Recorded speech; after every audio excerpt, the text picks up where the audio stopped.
안녕하십니까. 내추럴 보디빌딩학과 총장 기토입니다. 오늘은 볼륨 트레이닝의 한계에 대해서 살펴보려고 합니다. 아니 토이씨, 언제는 볼륨이 가장 중요하다면서요? 네, 볼륨이 근비대의 가장 첫 번째 원칙인 것은 맞습니다. 하지만 사람들은 이것을 오해해 높은 볼륨이 무조건적으로 더 좋은 결과를 가져온다고 생각한다는 것입니다. 외국에서는 볼륨을 가지고 이렇게 말합니다. Volume is good. 볼륨 트레이닝은 좋다. More is better. 더 많은 볼륨은 더 좋다. Too much is bad. 너무 많은 볼륨은 안 좋다. 요즘 들어 많은 분들이 볼륨 트레이닝에 대해서 많은 관심을 갖고 있습니다. 그 결과 내추럴 사이에서 고볼륨 트레이닝이 많이 유행인 것 같습니다. 많은 분들이 볼륨 트레이닝에 대해서 많이 알게 된 것은 아주 좋은 현상이라고 생각합니다. 그만큼 이론의 중요성에 대해서도 인정한 것이라고 생각하기 때문입니다. 그러면 볼륨 트레이닝에서 흔히 실수하는 운동법은 무엇일까요? 그것은 바로 정크 볼륨입니다. 정크 볼륨이란 쉽게 말해 너무 많은 볼륨을 진행하는 것을 의미합니다. 하지만 이 정크 볼륨은 고볼륨 트레이닝과는 다르다는 점을 미리 말씀드립니다.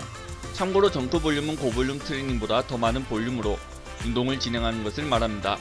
정크 볼륨은 간단하게 생각해 보시면 쉽습니다. 더 많은 운동량을 진행해야지만 좋아진 몸이라면 하루에 4시간, 5시간 혹은 오전 오후로 2번 운동해 몸을 좋게 만들 것입니다. 하지만 우리의 몸은 하루에 4시간, 5시간 운동한다고 해서 절대로 좋아지지 않습니다. 그러니까 4시간 운동해서 좋아진다고 말하시는 분들은 100% 충전된 휴대폰에 101%, 102%가 되길 바라는 것이라고 생각합니다. 최근 들어 많은 논문에서는 볼륨과 근비대의 관계에 대해서 많이 연구를 진행하고 있습니다. 그리고 논문들은 하나같이 이렇게 말합니다. 회복을 할 수 있는 선에서 더 많은 볼륨을 칠수록 더 좋은 결과를 가져온다.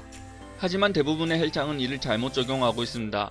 앞의 전제인 회복을 할 수 있는 선에서를 무시하고 무작정 더 많은 볼륨을 치려고 하기 때문입니다. 정크 볼륨은 쓰레기 볼륨, 즉 효과가 미미한 볼륨을 의미합니다. 그래서 많은 코치들은 정크 볼륨 트레이닝을 시간 낭비 혹은 노력의 낭비라고 말합니다. 그렇게 여러분들은 가능한 가장 효과적인 볼륨의 양으로 운동을 진행하셔야 합니다. 대부분의 구독자분들은 볼륨 운동이 항상 좋은 결과를 가져온다고 들어왔을 것입니다. 그 결과 현재 많은 볼륨을 진행하고 있으시고요. 겉보기에는 상당히 이성적인 선택이라고 보이지만 더 많은 볼륨은 여러분들의 몸에 효과적인 결과를 가져오지 못합니다. 오히려 나쁜 결과를 가져올 수 있을 것입니다. 최근 논문에 의하면 주당 부위별 3세트에서 10세트가 근합성에 가장 효율적이라고 말합니다. 세트 범위가 3부터 10인 이유는 사람마다 본인에게 맞는 세트 수가 다르기 때문이지만 일반적인 사람들은 이 범위 안에 속한다고 보시면 됩니다. 하지만 여러분들도 아시다시피 많은 보디빌더들은 오분할로, 프리웨이트, 머신 등으로 다양한 각도로 다양한 운동을 진행하며 한 세션당 부위별 7개에서 8개의 운동을 한 운동당 4에서 5세트씩 진행합니다. 그러면 이는 주당 부위별 최소 28세트에서 최대 40세트가 되는 것이고 이는 제 생각에는 상당히 과한 세트라고 생각합니다. 한 연구진은 우리가 한 세션에 성장할 수 있는 한계점이 존재한다고 발표했습니다. 이어서 이 연구진들은 하루에 더 많은 볼륨을 진행한다고 해서 근비대에 긍정적인 영향을 미치지 않는다고 말했습니다. 그렇기에 차라리 볼륨을 낮추고 강도와 빈도를 올리는 것이 합리적인 선택이라고 볼 수 있습니다. 우리의 몸은 무엇이든 잘 적응합니다. 예를 들어 처음 운동했을 때는 벤치프레스 빈봉도 무거웠지만 우리 몸은 빨리 적응해 30, 40, 50kg의 벤치프레스를 진행할 수 있었습니다. 그리고 어느새 90kg의 벤치프레스를 돌아라지만 이 또한 적응하게 됩니다. 이를 어댑티브 리지스턴스라고 말합니다. 이러한 적응 상태를 깨기 위해서는 전보다는 더 큰 스트레스를 주어야 합니다. 그리고 여기서 말한 더 큰 스트레스는 볼륨, 강도, 빈도가 될 수 있을 것입니다. 물론 지난 시간의 내용이었던 밀도도 포함될 것입니다. 이 4가지 요소 중 어떤 것을 조작하더라도 여러분들은 전보다 더 큰 스트레스를 줄 수 있으며 그 결과 점진적 과부하는 자연스레 일어날 것입니다. 하지만 아쉽게도 제가 앞서 말했다시피 우리가 하루에 할 수 있는 볼륨은 존재한다고 말씀드렸습니다. 그러면 여러분들이 선택할 수 있는 사항은 강도, 빈도, 밀도일 것입니다. 그러면 해결책이 나왔습니다. 첫 번째 해결책은 빈도를 늘리는 것이고 두 번째는 강도를 올리는 것이고 세 번째는 밀도를 올리시면 됩니다. 과한 볼륨을 진행하기보단 빈도, 강도, 밀도를 올림으로써 여러분들은 정크 볼륨을 피할 수 있을 것입니다. 한 연구에서는 127명의 보디빌더들을 대상으로 조사를 했습니다. 이 연구에서는 127명의 보디빌더 중 83명이 오분할로 진행하고 있었습니다. 그렇다면 과연 분할수를 높이면 더 많은 근성장을 이룰 수 있을까라는 의문을 가지게 됩니다. 다른 연구에서는 적당한 세트 수가 오히려 단백질 합성률이 높았고 이 단백질 합성률은 24시간 지속되었다고 합니다. 단백질 합성률이란 근성장 수치를 알 수 있는 생리학적인 지표인데요.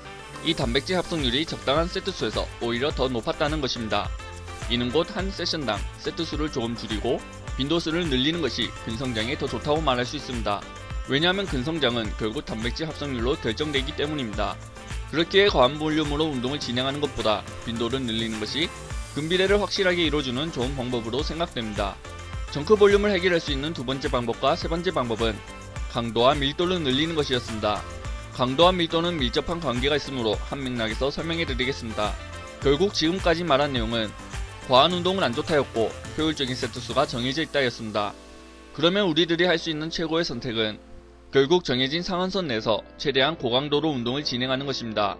고강도로 운동을 하기 위한 방법으로는 첫 번째로 쉬는 시간을 충분히 가지고 고중량 고반복하기, 두 번째는 쉬는 시간을 줄여서 밀도를 높이기가 될 수 있을 것입니다. 정크 볼륨이 가지는 단점은 무엇일까요? 아마 큰 단점은 회복하기가 어렵다는 것이고 이는 곧 과부하를 진행하기 어렵다는 것입니다. 우리의 몸은 하나의 유기체입니다.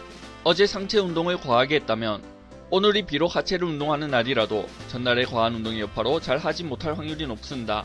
그러면 1년 전의 나와 현재의 나는 별 차이가 없을 확률도 높아집니다. 과부하가 일어날 환경을 만들지 못했으니까요. 그러면 여러분들의 몸이 크게 변할 확률도 낮아지는 것입니다. 정크 볼륨은 마약이며 악순환입니다. 헬린이 헬창으로 하여금 오늘도 나의 근육을 탈탈 털어버렸다는 만족감을 느끼게 할 것이고 그래도 운동을 열심히 했다 라는 만족감의 희열을 느끼실 것입니다. 비록 그 효과는 미미할지라도요. 그리고 몸이 회복하지 못할 정도로 진행하기에 과부하는 잘 일어나지 않을 것이고 그 결과 몸의 변화도 빠르지 않을 것입니다. 이런 관점에서 GBT에 대해서 살펴보겠습니다. GBT는 젊은 볼륨 트레이닝의 약자로 볼륨 트레이닝의 일환입니다.